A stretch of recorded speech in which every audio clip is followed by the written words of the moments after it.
বন্ধু সোহেল, রানা এবং সুজন ঈদের ছুটিতে ঘুরতে বের হয়।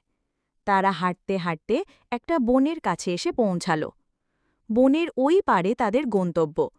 তারা যখন বন পার হচ্ছিল, ঠিক তখনই সন্ধ্যা নেমে এলো। চাঁদের আলোয় তারা হাঁটতেছিল। হঠাৎ কে যেন তাদের পেছন থেকে ডাক দিল। এই ছেলেরা, তোমরা এই বনে কেন এসেছ? এর আগে তো তোমাদের কখনো দেখি নাই। তারা খুব ভয় পেয়ে গেল।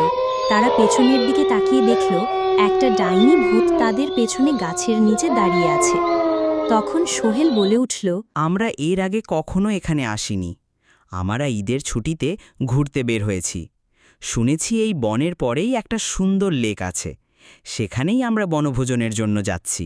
তখন ডাইনি বলল, কিন্তু এই বনে যে একবার প্রবেশ করে সে আর কখনো ফিরে যেতে পারে না। সুতরাং তোমরা বনভোজনে যাওয়া লাগবে না, বরং আমি তোমাদের একে একে খাবো। রানা বলল, আমাদের মাফ করে দাও, আমরা আর কখনো এখানে আসব না। আমাদের ভুল হয়েছে, আমাদের বাড়ি ফিরে যেতে দাও। আচ্ছা, তোমরা বাড়ি যেতে চাও?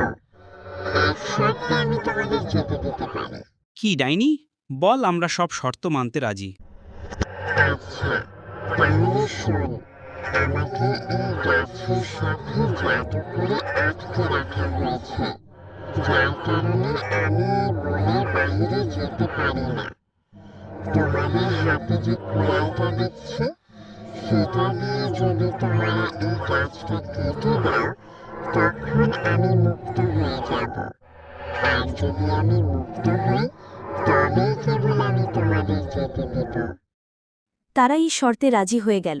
সুজনের হাতে থাকা কুড়ালটা দিয়ে সে গাছে কয়েকটা কোপ দিতেই ডাইনি ভূত মুক্ত হয়ে গেল। আচ্ছা, তাহলে আজকে থেকে আমি মুক্ত। যাও, আমি তোমাদের এই যাত্রা ছেড়ে দিলাম। তোমরা বাড়ি ফিরে যাও। 3 বন্ধু দ্রুত হেঁটে বাড়ির দিকে রওনা হল। এবারের জন্য তারা মরার মুখ থেকে বেঁচে ফিরল।